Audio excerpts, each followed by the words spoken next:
Assalamualaikum warahmatullahi wabarakatuh. A'udzu billahi minasyaitonir rajim. Bismillahirrahmanirrahim. Alhamdulillahi rabbil alamin wal aqibatu lil muttaqin wala udwana illa 'alal zalimin. Wassalatu wassalamu ala sayyidina Muhammad wa ala alihi washabihi ajmain. Amma ba'd. Dengan asma Allah yang maha pengasih, maha penyayang, puja puji bagi Allah pembina semesta alam. Salawat serta salam semoga dilimpahkan kepada junjungan kita Nabi Muhammad sallallahu alaihi wasallam beserta keluarganya, sahabatnya, serta aulia Allah dan para pengikut beliau dari dahulu sampai sekarang dan pada masa yang akan datang. Maka ini sekelumit manaqib Sultan Aulia Tuan Syekh Abdul Qadir Al-Jailani. Semoga dengan diperingati dan dibacakan manaqib ini, yakni riwayat serta sejarah perjuangan Tuan Syekh Abdul Qadir Al-Jailani, semoga senantiasa Allah Subhanahu wa taala melimpahkan karunia kepada kita semua, terutama kepada Sohibul Hajat. Semoga Gus Munawir tambah umur barokah, semoga jadi anak yang soleh, ahli ibadah, ahli ilmu, ahli solawat, ahli zikir, dan semoga kita semua mendapati keberkahannya. Semoga di hari yang fitri ini Allah Ta'ala memberikan ampunan dan mengampuni kita semua. Semoga dimudahkan rezeki yang halal dan senantiasa kita dijauhkan dari malapetaka, dijauhkan dari mara bahaya, dan selalu dilimpahi keselamatan, kesejahteraan dalam keridhaan Allah yang Maha Esa. Semoga Ponpes Gerdosowo tambah maju dan orang-orang yang di dalamnya tambah istiqomah dalam menjalankan amaliyah Thariqah Qadiriyah wa Naqsabandiyah. Semoga Allah menerima segala niat dan maksud kita. Semoga dimudahkan urusan kita, baik yang berhubungan dengan dunia dan akhirat. Amin, amin, ya rabbal alamin. Mankobah ke-41. Salah seorang murid Tuan Syekh Abdul Qadir Al-Jailani tidak merasa lapar dan haus setelah menghisap jari tangan Tuan Syekh Abdul Qadir Al-Jailani. Syekh Arif Abu Muhammad Syawir Asibeti berkata, pada suatu hari saya berangkat menuju Baghdad berziarah kepada Tuan Syekh. Lalu saya membantu beliau beberapa hari lamanya. Pada waktu itu saya akan pulang. Lebih dahulu saya mengharap guruku Tuan Syekh Abdul Qadir Al-Jailani untuk mohon diri. Beliau berkata padaku, silahkan kamu pergi. Aku doakan semoga kamu selamat di perjalanan dan selamat sampai di tempat tujuan. Kemudian beliau mengulurkan tangannya menyuruh padaku supaya jari tangannya dihisap. Lalu kuhisap. Beliau berwasiat kepadaku agar nanti di perjalanan jangan meminta-minta. Setelah saya pamit, berangkatlah saya menuju Mesir. Berkat karomat Tuan Syekh, di perjalanan saya tidak pernah merasa lapar dan haus, juga tidak mengurangi kekuatan fisik. Dengan selamat tidak kurang suatu apapun sampailah saya di kampung halaman. Mankobah ke-42. Syekh Son Ani karena tidak taat kepada Tuan Syekh Abdul Qadir Al-Jailani, nasibnya menjadi penggembala babi. Pada waktu Tuan Syekh menerima sabda Rasulullah SAW, bahwa telapak kaki beliau bakal memijak pundak-pundak para waliullah. Sabda Rasulullah itu diumumkan dan disebarkan kepada seluruh para wali, baik yang hadir ataupun yang tidak hadir. Mendengar pengumuman itu, mereka para waliullah menghadap Tuan Syekh dan mereka meletakkan kaki beliau di atas pundaknya masing-masing.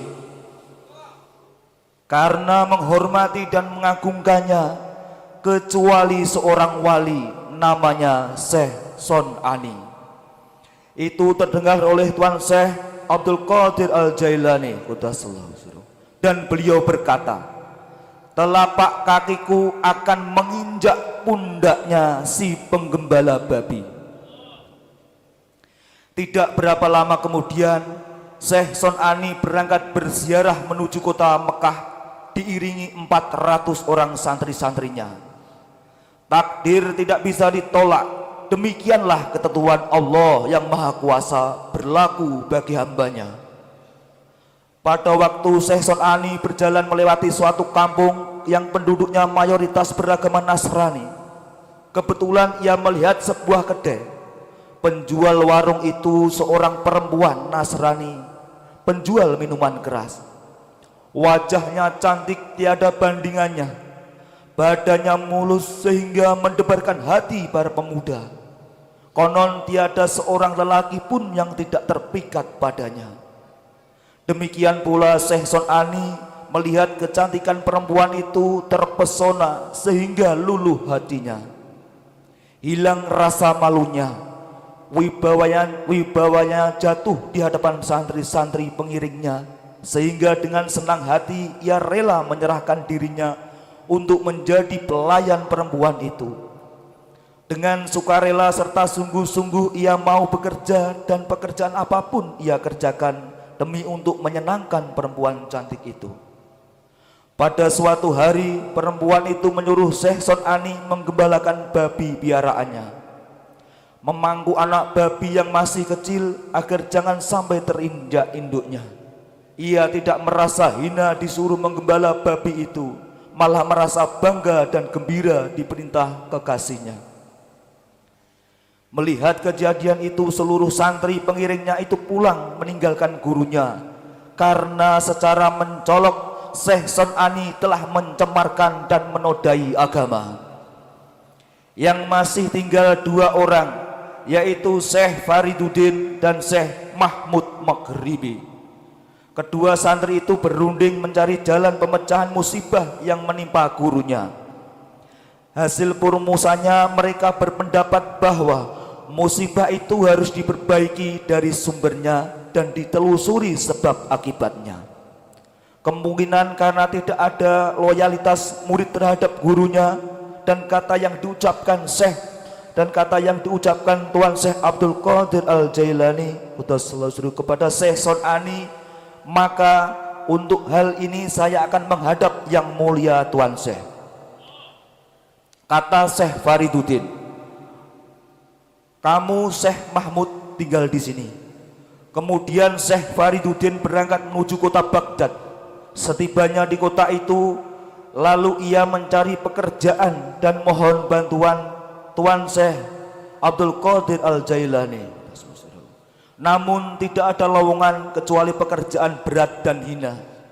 Akhirnya terpaksa pekerjaan itu diterima dan dikerjakan, yaitu membuang kotoran dari kakus. Pada suatu hari, Tuan Syekh mengetahui dan menyaksikan Syekh Fariduddin sedang bekerja berat, sedang menyunjung wadah yang penuh dengan kotoran, dan pada saat itu turunlah hujan dengan derasnya sehingga wadah kotoran itu penuh dengan air hujan, melimpah dan membasahi badan Syekh Fariduddin. Memperhatikan beban berat yang dipikul Syekh Fariduddin, Tuan Syekh merasa iba hatinya. Lalu beliau memanggil Syekh Fariduddin dan menanyakan namanya. Setelah Syekh Fariduddin memperkenalkan diri dan ia juga teman Syekh Son Ani, Tuan Syekh bertanya lagi, kamu sebenarnya ingin apa? Dijawab oleh Syekh Fariduddin, Kiranya yang bertanya lebih arif bijaksana, lebih mengetahui maksud saya sebenarnya. Tuan Syekh berkata, kamu mendapat makom, yakni kedudukan yang lebih tinggi, dan juga gurumu kuampuni. Kata Syekh Farduddin, tidak ada kedudukan yang lebih tinggi selain diampuni dosa guruku. Kata Tuan Syekh Abdul Qadir Al-Jailani, memang benar gurumu itu telah didudukanmu. Bertepatan dengan saat memberi ampun, detik itu pula Syekh Son'ani siuman sadar kembali dari kelalaiannya. Lalu ia membaca istighfar, dan ketika itu juga hatinya menjadi berubah, tertanam dan berkembang perasaan cinta, perasaan rindu, mahabbah pada Tuan Syekh Abdul Qadir Al-Jailani. Dan segera ia berangkat menuju kota Baghdad dengan kebulatan tekad yang kuat akan bertobat kepada Tuan Syekh. Demikian pula tidak kurang pentingnya perempuan cantik Nasrani itu dan juga kekasih Syekh Son'ani ikut berziarah bersamanya. Dengan keyakinan yang kuat, ia akan berikrar masuk agama Islam di hadapan Tuan Syekh Abdul Qadir Al-Jailani. Allahumma ansur alaihi rahmata wa ridwana wa midana bi asrarihi fi kulli waqti wa makan.